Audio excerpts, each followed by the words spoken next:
Hello once again, dear fellow Sparkman. I have a very detailed and comprehensive second video for you about the Soga Laser 1. In the previous video, you were thoroughly introduced to this product. We unboxed it, looked at its various accessories, and gave a brief explanation of how to use the diode laser in detail.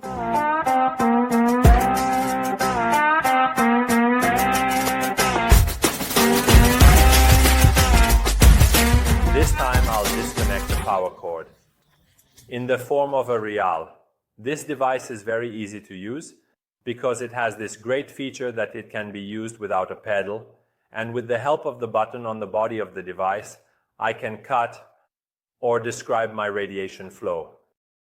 This allows us to move the device between different units more smoothly. Believe me, in real life, this is a huge waste. In a clinic where the device is shared between several units, it is a huge and key waste. I prepared 2 samples for the work I'm going to do today. 2 samples of meat, red meat, white and white meat. Why 2 samples? Because due to the color characteristics and in fact the different amounts of chromophores that we have in these 2 fabrics, the laser behavior pattern is different in the 2 fabrics of the same material. We want to see this difference together.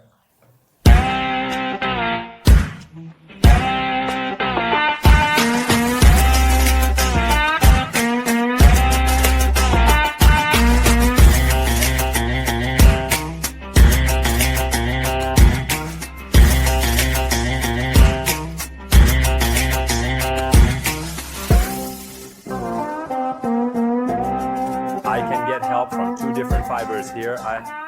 Both fibers are 400 micrometer fibers, meaning the thickness of the 400 micrometer fiber is almost the same as the Cellendo file. And the length of both fibers is 4 millimeters. The length of the cut is between the tips that Soga offers. Soga offers you its tips with lengths of 4, 7, and 9.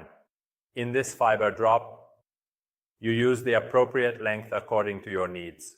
When I want to cut on this tissue, cutting does not happen very easily and smoothly with a long fiber.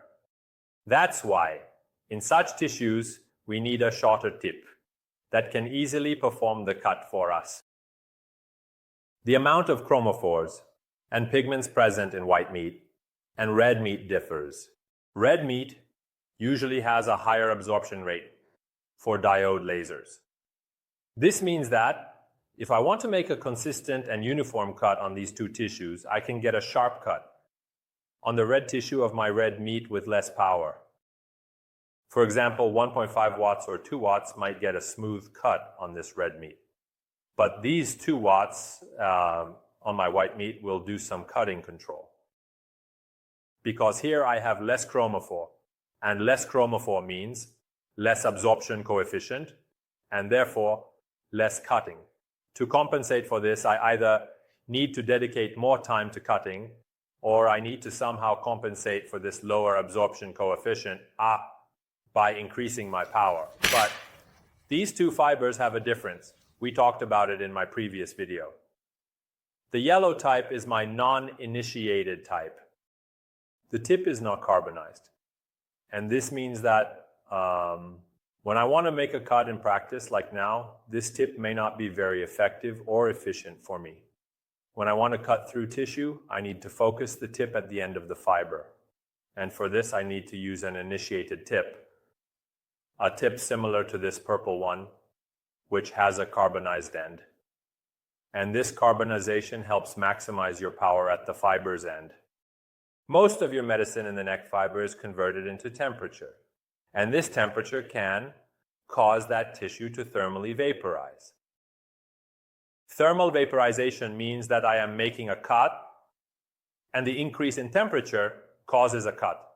When our tip is hot and placed on the tissue, we are melting collagen at a temperature of 60 degrees Celsius. We are going one step higher. In fact, at the same time that collagen and actually melting collagen at a temperature of 100 degrees Celsius led to water evaporation. And the evaporation of water is the temperature at which our tissue undergoes our cutting. And this process is what we call thermal polarization. This is the effect we observe when the laser comes into contact with living tissue that contains pigment. With this explanation, I will mount this initiated 400 fiber on the tip. First I apply pressure, then I lock it with a rotation, and now the tip is placed on the devices.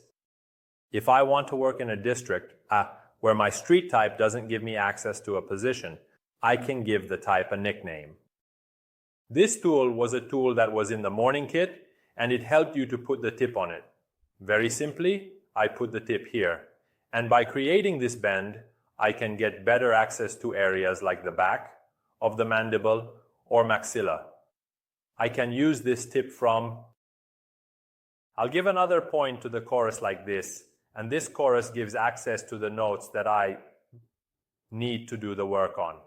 I can also refocus the chorus with this same tool, but this is a tool that worked before. Maybe I would have applied it manually, for example. It's a tool that I think might be useful in your code. I'm receiving this initiated tip, but if for any reason you received a non-initiated tip, you can easily initiate it by contacting the tip with a cork or carbon. So you really might not see much difference in practice between these tips.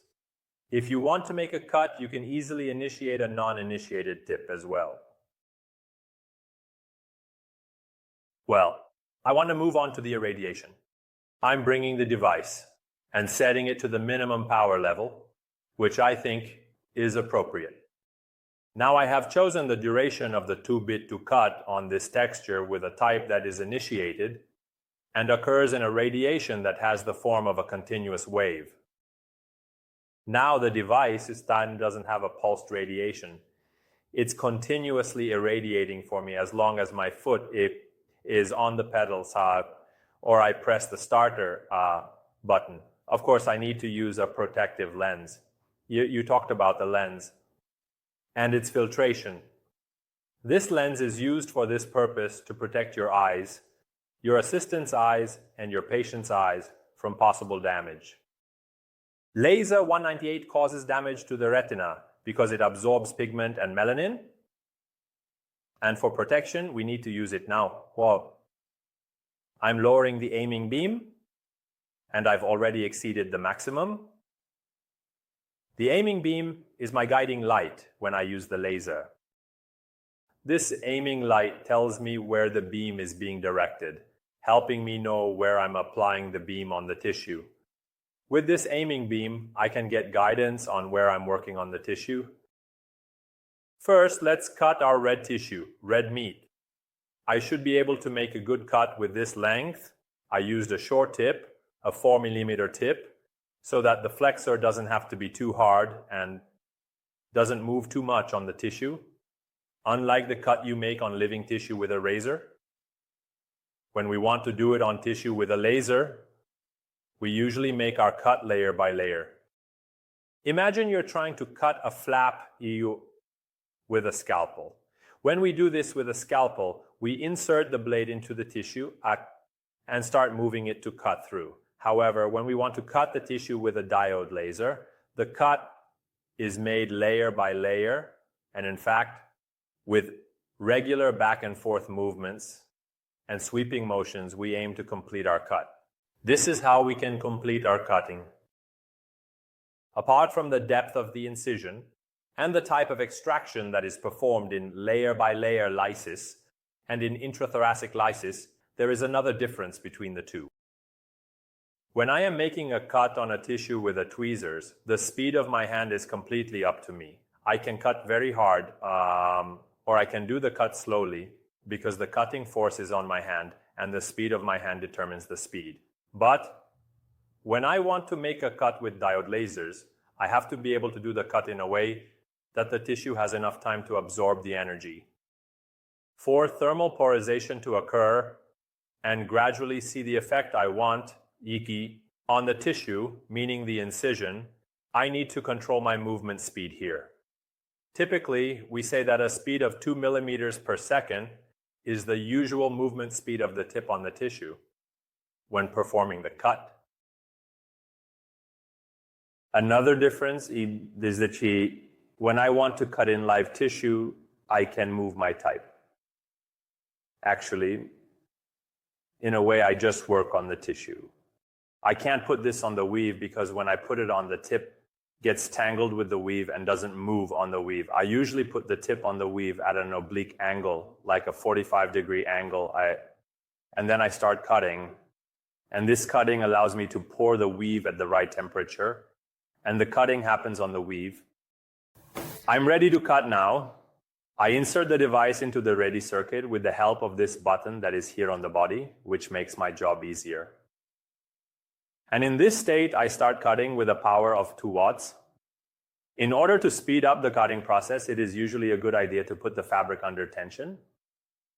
Putting the fabric under tension speeds up our work when working with lasers. At the same speed as I told you, I start cutting at 2 millimeters per second. I come to the end of the cutting length. Now I come back again and repeat the same cut at the same length. If I increase the depth of my cut, I will gradually increase the depth of my cut with subsequent movements. This increase in the depth of the cut is happening in a way that is pulling my weave out of that desired quality. The cutting method creates the tension of the weave. As I said, it can speed up my cutting, but as you can see, now after my cutting, my fiber has gained a lot of fibers. This is the collagen that has become fused and the neck becomes sticky with the off. This means that I need to clean the neck tip from time to time with the help of a gauze and continue cutting again. If you feel that your cutting is fast enough, then you can continue working forever. If for any reason you need to speed up your cutting, you can get this roll by increasing the length. On living tissue, we usually have to choose our power in a way that is compact, so that the power is sufficient to cut the tissue, but does not have too severe thermal effects on the areas. So we shouldn't be too worried about the cumulative thermal effects, especially on the underlying tissue. Right now we're working with a piece of meat that doesn't have critical tissue around it, but inside the mouth. On the gum tissue, we have the surface of the bone nearby, which can be very sensitive to temperature changes. Therefore, we need to be able to control that temperature. A temperature control tool is playing with the appropriate duration. We don't say it should be short or long. We say it should be optimized. Keep in mind that if the duration is too short, you will have to increase your exposure time a lot because you won't get the effect of the cut, and we won't get the effect of.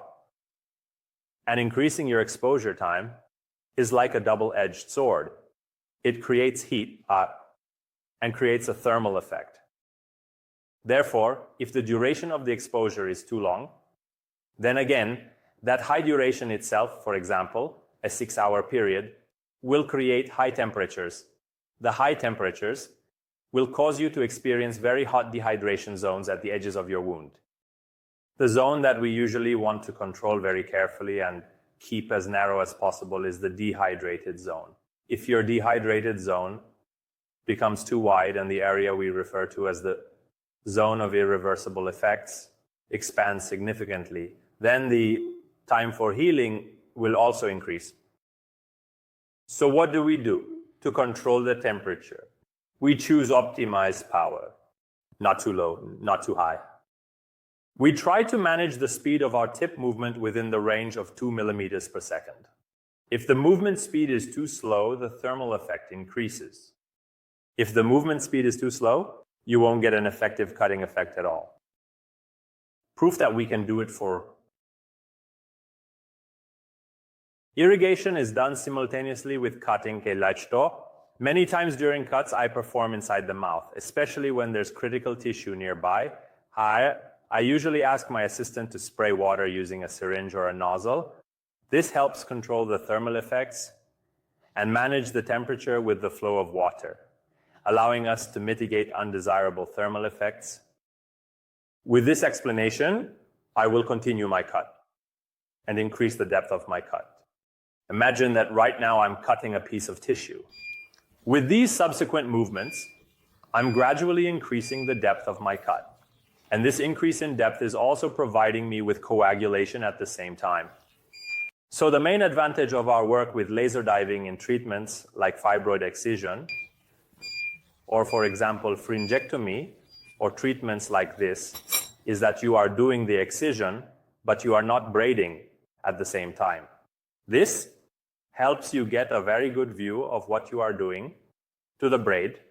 Here you see my injection. It has a depth of about 4 millimeters now, and this injection is an injection that helps without blemishing inside the mouth, so you can get a lot of your carbon dioxide from this laser. Now, I won't change the duration. I want to move on to the second tissue, our white meat.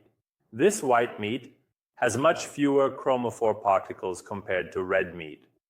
For this wavelength, look, we're putting these promises together. Red meat is more attractive than white meat here for the 980 wavelength diode laser. But if I change my laser now to an erbium laser, the behavior of these two buffers will be completely different, because here we actually have another chromophore. When we use the erbium laser, we are playing with the chromophore of water. At that point, whether the tissue is pigmented or not doesn't really affect the amount we can remove. What matters there is the water content and the actual volume of the tissue, which determines the speed psi of our cutting. Now, let's move on to cutting this piece of white meat. I'll place the tissue under tension and start my cut. Sorry, the laser slipped in my hand.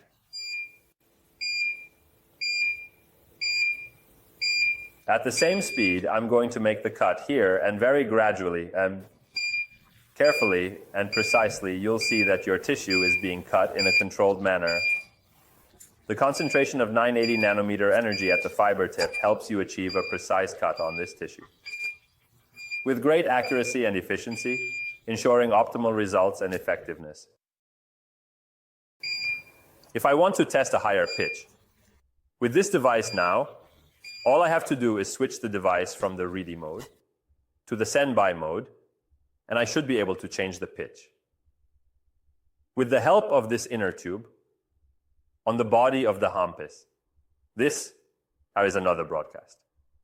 In the Soga device, you have your controls on the hampis, and from here you can easily increase your pitch.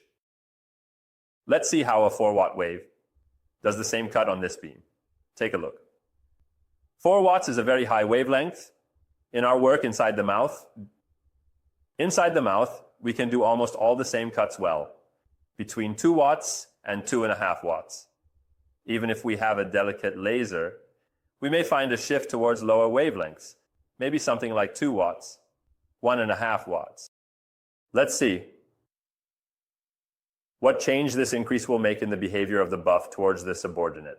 We put the device into the red mode and continue the bommet weaving. Again, at the same speed, the area is much more dense this time. The weaving is happening.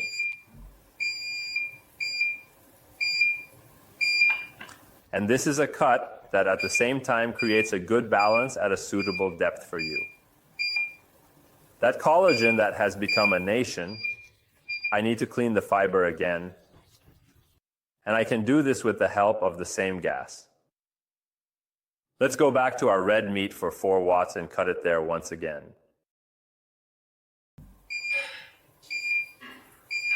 Here I can achieve a more effective cut now with this 4-watt power here.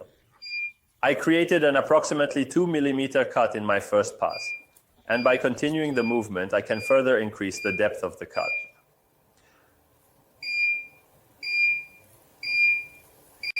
In this solution, as you can see, we have smoke and, of course, we have dust. You definitely need proper ventilation in the room where the laser is being used so that the ventilation can remove this dust from the end. Another thing I need to tell you is that the longer you choose, the higher the chance that your tip will break and get damaged in the long run. This means that if I want to use this 400 type for a longer period of time, I have to use it for a shorter period of time. I can use this type for a larger number of cases. I cleaned the collagen from the tip. It had carbonized tissue stuck to it. Once done, I can reuse the tip after sterilizing. Regarding tip prices, I don't have that information, so ask the supplier. It's crucial. As mentioned, diode lasers have high operational costs. For consumables, they won't impact your short-term budget, but you'll need consumable tips long-term. One tip covers several patients in short treatments like frenectomy, but larger procedures like Apellis excision may use a whole tip. This is crucial for decision-making. He won't remember you later, but he will. The consumable parts that you will need to purchase in the long term are consumable tips. Well, one tip in a short treatment such as a frenectomy may be able to cover several patients for you. But for example, if you want to remove a large epipolis viscerotomy, you may actually use up your tip completely for the treatment. And this point should definitely be the basis for your decision. Modeling the treatment and determining the treatment price is actually a key step in calculating the cost of the tip out per patient. This is something you need to do to arrive at a total cost for the treatment you want to perform. I strongly encourage you to get complete information about this from the suppliers of diode lasers. In this incision, we usually expect our repair to be a more contoured repair compared to a repair that occurs with a blade. But the added benefit that we're getting here is better visibility and access. When you see the rain with a sharp object, in the first shot, there's blood everywhere, and you don't really have much visibility compared to what's going on inside the box.